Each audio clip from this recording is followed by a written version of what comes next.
चाहे political system हो, चाहे जुडिशरी हो, चाहे मीडिया हो, चाहे इलेक्शन कमीशन हो, इन सभी इंस्टीट्यूशन से जनता का भरोसा उठ चुका है, पूरी तरह उठ चुका है। और जो हमारे मूवमेंट को सपोर्ट मिला था वो सिर्फ एजुकेशन तक लिमिटेड नहीं रहा था। जैसे जैसे आंदोलन बढ़ा, वो इन सारे इंस्टीट्यूशन के ऊपर जो भरोसा कम हुआ है जनता का, वो गुस्सा दिख रहा था।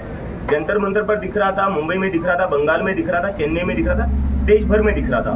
तो इसलिए हमें लगता है इन सारे इंस्टीट्यूशंस में अकाउंटेबिलिटी वापस लाने के लिए और कहीं ना कहीं इन इंस्टीट्यूशंस को वापस से न्यूट्रलिटी वापस लाने के लिए एक पब्लिक मूवमेंट की ज़रूरत है, एक पब्लिक प्रेशर की ज़रूरत है। और पॉलिटिकल पार्टी जो मुझे आज लगता है कि आज जो पॉलिटिकल सिस्टम का जो सिचुएशन वो बहुत ही ख़राब है। सुबह लोग किसी को चुनते हैं, शाम को किसी और की सरकार बन जाती है।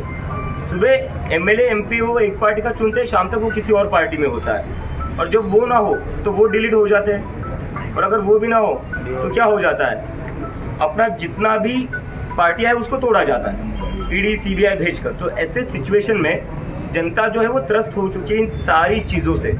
इसलिए हमारी पब्लिक मूवमेंट को इसलिए सपोर्ट मिला क्योंकि सारे लोगों ने अपनी आइडियोलॉजीज के ऊपर उठकर, पॉलिटिकल पार्टीज के ऊपर उठकर एक साथ आए।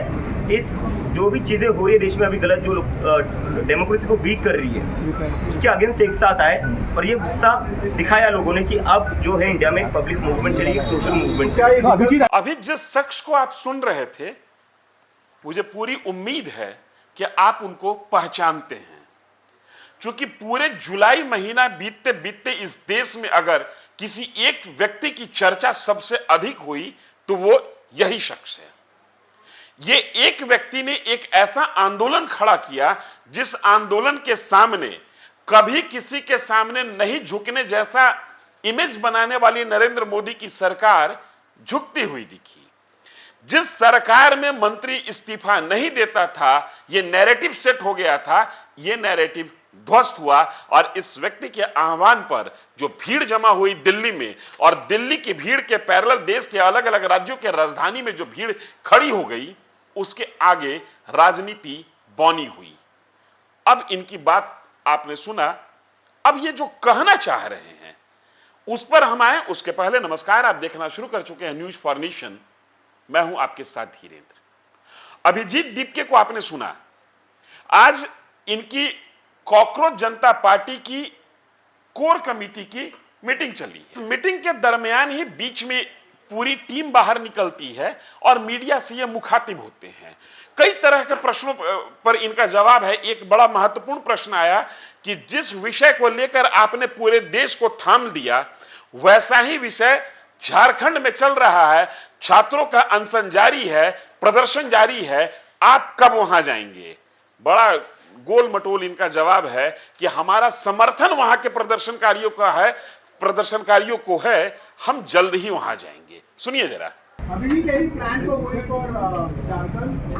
That's exactly what I said in Marathi, that definitely we will go to Jharkhand and we stand with the students who are protesting there and we support their every demand. अब इस बात को जरा समझने की कोशिश कीजिए कि एक व्यक्ति जो नीट पेपर लीक होने के मामले में पूरे देश को झुका देता है, जिसका पहला और सबसे महत्वपूर्ण मांग ये होता है कि धर्मेंद्र प्रधान जो केंद्रीय शिक्षा मंत्री थे वो इस्तीफा दें, वही व्यक्ति झारखंड जाने के मसले पर कतरा रहा है, गोल मटोल जवाब दे रहा है। झारखंड में आंदोलन चरम पर है, अनशन जारी है, छात्र हंगामा कर रहे हैं, लेकिन कॉकरोच जनता पार्टी अपनी कोर कमेटी की बैठक कर रही है।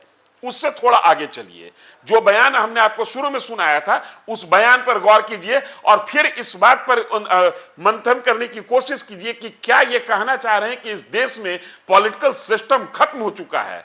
क्योंकि अभिजीत दीपके ने मीडिया के सामने जिम्मेदारी के साथ कहा है कि इस देश के तमाम संस्थान पर से लोगों का विश्वास उठ गया है। सरकार पर किसी का विश्वास नहीं, जुडिशियरी पर किसी का विश्वास नहीं और न्यायिक व्यवस्था पर किसी का विश्वास नहीं। अगर इस तरीके का नैरेटिव कोई व्यक्ति देश में सेट करने की कोशिश कर रहा है तो यह क्यों ना माना जाए कि यह देश के अंदर एक नई तरीके की अराजकता पैदा करने की कोशिश है। जिस संविधान की आड़ में अभिजीत दीपके आप अपना आंदोलन चला रहे थे, इस देश का पार्लियामेंट और विधानसभा, इस देश की न्यायपालिका और इस देश का इलेक्शन कमीशन, उसी संविधान के द्वारा जो शक्ति उनको दी गई है, उन्हीं शक्ति के साथ वो काम कर रहा है।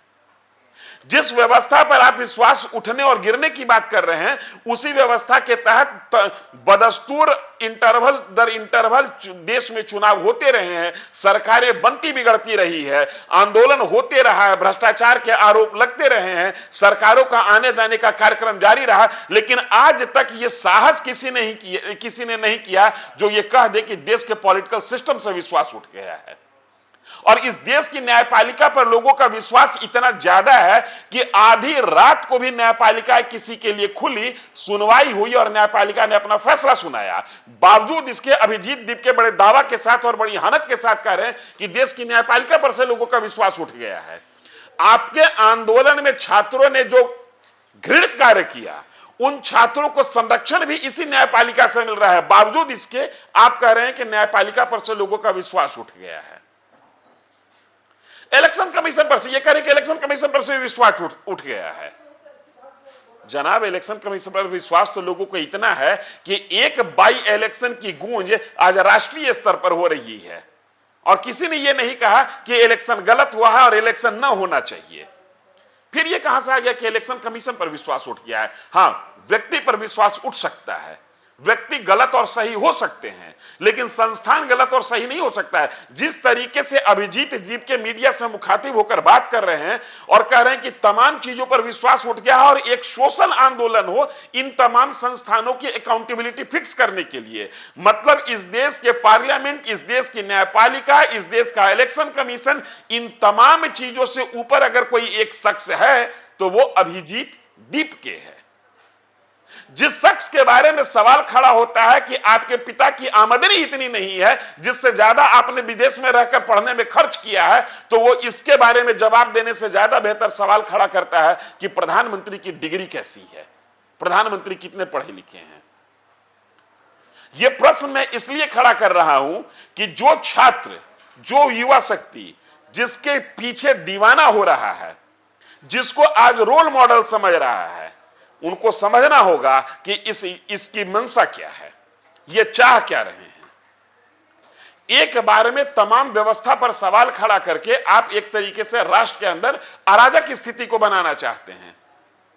जिस संविधान के आड़ में आप आंदोलन कर रहे हैं, उसी संविधान के द्वारा, संविधान से मिली हुई शक्तियों से जो संस्थान बने हैं, जिस संस्थान के नीचे 80 साल, 70 साल, 75 साल से सरकार बदस्तूर कार्य कर रही है और भारत एक राष्ट्र के रूप में विश्व के सामने सीना ताने खड़ा है, आप उन संस्थानों पर सवाल खड़ा कर रहे हैं।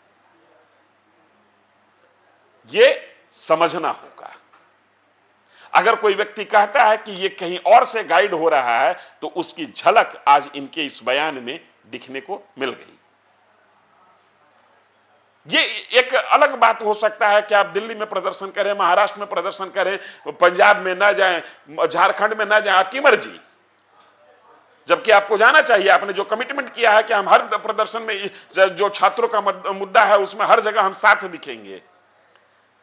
लेकिन जंतर मंतर के आंदोलन के बाद आप चले गए अपने घर आराम करने, तोशक तकिया सोफा गद्दा पर बैठने के लिए। झारखंड के छात्रों से आपको कोई लेना देना नहीं, पंजाब के छात्रों से आपको कोई लेना देना नहीं है। जा सकते थे झारखंड, जाएंगे क्या? आपको जाना चाहिए। लेकिन इससे आगे जो आपने बयान दिया वो आपके पूरे कार्यशैली पर एक बहुत बड़ा क्वेश्चन मार्क है। अब हम ये जनता पर छोड़कर जा रहे हैं कि वो इस बयान को कैसे लेती है, कैसे समझती है, अपनी प्रतिक्रिया कैसे जाहिर करती है। इसमें इतना ही। धन्यवाद।